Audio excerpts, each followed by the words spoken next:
అమ్మను ప్రతిరోజు మనం పూజిస్తూ ఉంటాం. కానీ వెస్టర్న్ వాడు దానికి ఒక మదర్స్ డే అని పెట్టేసి ఆ ఒక్కరోజు మాత్రమే మదర్ని పూజనీయం ఉంటుంది. ఎవ్రీడే ఇండియన్స్ మదర్ని పూజిస్తూ ఉంటారు, ఎవ్రీడే ఫాదర్ను పూజిస్తూ ఉంటారు, ఎవ్రీడే ఫ్రెండ్ని ఆదరిస్తూ ఉంటారు. బర్త్డే రోజు ఇండియన్ కల్చర్ పుట్టిన వాడికి దీపం వెలిగించి హారతిస్తారు. 47కు ముందు ఇండియాలో ఎప్పుడు కూడా దీపాలు ఆర్పేసే కల్చర్ లేదు. దీపం ఆర్పడం మంగళకరమా, వెలిగించడం మంగళకరమా? దీపం ఆర్పడం మన సంస్కృతిగా, వెలిగించడం మన సంస్కృతి.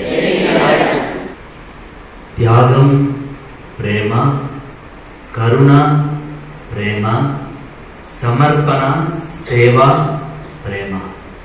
ఒకరి కోసం త్యాగం చేయడం, బిడ్డ కోసం తల్లి త్యాగం చేస్తుంది. త్యాగం అంటే ఇన్ఫినిటీ, ఏదైనా వదిలిపెట్టేస్తాం. త్యాగం అంటే మీరు 2 ప్రాబ్లమ్స్ చెప్తే అది త్యాగం కాదు. ఈవెన్ నేను చేస్తున్న పని కూడా త్యాగం అని నేను అసలు వాడన పదాన్ని. ఎవరన్నా అంటే కూడా ఒప్పుకోను. త్యాగం అంటే తనకు తాను తనువంత సమర్పించబడినటువంటి త్యాగం. తల్లి స్వార్థంగా మనం కోరుకుంటుందా? కోరుకుంటుందా? తల్లిది నిజమైన త్యాగం. తల్లిలో తల్లి అత్యంత శ్రేష్టమైన తల్లి.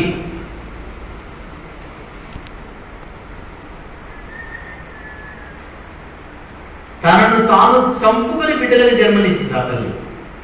ఎవరు నేచర్లో? ఒక చిన్న ప్రాణి, వండర్ఫుల్, గ్రేట్ ఆన్సర్. తేలు తన పుట్టలో తన బిడ్డల్ని చీల్చుకొని తనను తాను ప్రాణం కోల్పోయి మిగతా బిడ్డలకు ప్రాణం ఇస్తుంది.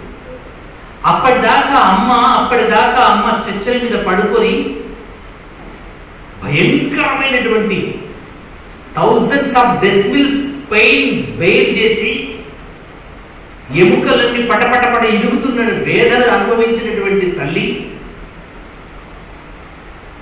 కడుపు నుంచి బిడ్డ వచ్చిన తర్వాత, లేదు బిడ్డ అడ్డం తిరిగారు, సర్జరీ చేస్తే బిడ్డ బతుకుతుంది, సర్జరీ చేస్తే నువ్వు ఉంటావో ఉండవో తెలియదని చెప్పేసి తల్లికి చెప్తే, పోతే పోయాను సార్, పోయేటప్పుడు మాత్రం ఒక్క క్షణం నా బిడ్డను చూసి ప్రాణం వదిలేస్తాను.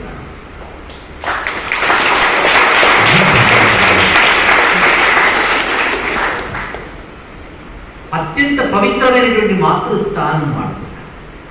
మన అమ్మే కాదు, కనిపించిన ప్రతి స్త్రీ మనలాంటి బిడ్డకి, మనలాంటి కొడుక్కి ఏదో ఒక రోజు నాడు తల్లే. నువ్వు చూసేటువంటి దృష్టిని బట్టి ఆ స్వరూపాన్ని కనబడుతూ ఉంటుంది. నాకు ఇక్కడ ఉన్నటువంటి ప్రతి బిడ్డ మా అమ్మతో సమానంగా కనబడతారు. That is the culture of country. Vivekananda Swami అనర్గళమైనటువంటి తన జ్ఞాన ప్రవాహ ప్రసంగాలతో ప్రపంచానంతా కూడా సమ్మోహనపరుస్తున్నటువంటి సమయంలో ఒక అమ్మాయి ఎదురొచ్చి, wonderful knowledge, wonderful amazing vibrations, నాకు నీలాంటి కొడుకును కనాలనుంది, నిన్ను పెళ్లి చేసుకుంటే నేను భర్తగా స్వీకరిస్తే నీలాంటి బిడ్డ నాకు కొడుకు పుడతాడు, అలాంటి బిడ్డను చూసి మురిసిపోవాలని చెప్పేసి ఆ అమెరికన్ స్త్రీ వచ్చి వివేకానందుని నన్ను పెళ్లి చేసుకో అని చెప్పి ప్రపోజల్ చేస్తుంది. హీరోయిజం అంటే జుట్టిట్లో పెట్టుకున్నాడు హీరోయిజం కాదు,